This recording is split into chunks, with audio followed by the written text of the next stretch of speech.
হরে কৃষ্ণ সুধী ভক্তবৃন্দ, আশা করি সকলে ভালো আছেন। আজ আবার আপনাদের মাঝে প্রশ্ন নিয়ে হাজির হলো। প্রশ্ন হলো, প্রকৃত ধর্ম কি? ধর্ম বড় না কর্ম বড়? এখানে উত্তরে বলা হচ্ছে, প্রকৃত ধর্ম হলো ভগবানকে ভালোবাসা, ভগবানের দেওয়া নিয়ম নীতিগুলি দ্বারা পরিচালিত হওয়া।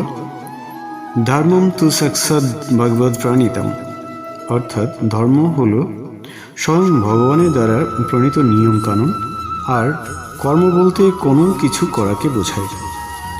কিন্তু যে কোনো কর্ম করা উচিত নয়, একমাত্র ধর্ম অনুমোদিত কর্ম করা উচিত।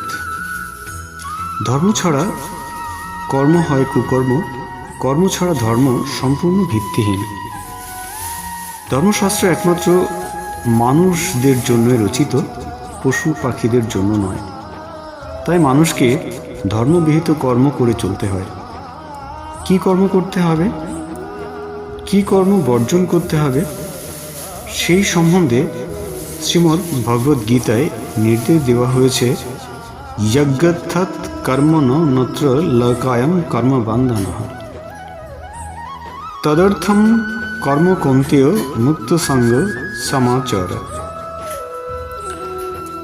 শ্রীহরির প্রীতির জন্য কর্ম সম্পাদন করা উচিত, অন্যথায় সেই সমস্ত কর্মই জীবকে দুঃখময় জড়জগতের বন্ধনের কারণ হয়।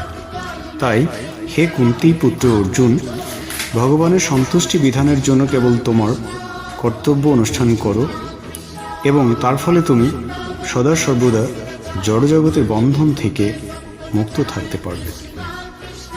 প্রকৃতপক্ষে যে কর্ম মানুষকে কৃষ্ণ ভক্তির পথে পরিচালিত করে না, তা পাপকর্ম, এবং যে বিদ্যা কৃষ্ণকে হৃদয়ঙ্গম করতে সাহায্য করে না, তা ভ্রান্ত। যদি কৃষ্ণ ভাবনামৃতের অভাব হয়, তাহলে বুঝতে হবে যে সেই কর্ম এবং সেই বিদ্যা সম্পূর্ণরূপে নিরর্থক। তো আশা করি আপনারা বুঝতে পারছেন। পরবর্তীতে এরকম পর্ব নিয়ে আবার আপনাদের সামনে উপস্থিত হব। ততক্ষণে সকলে ভালো এবং সুস্থ থাকবেন। আর ভিডিওটি ভালো লাগলে লাইক, কমেন্ট এবং শেয়ার, সাবস্ক্রাইব করে পাশেই থাকবেন। হরে কৃষ্ণ।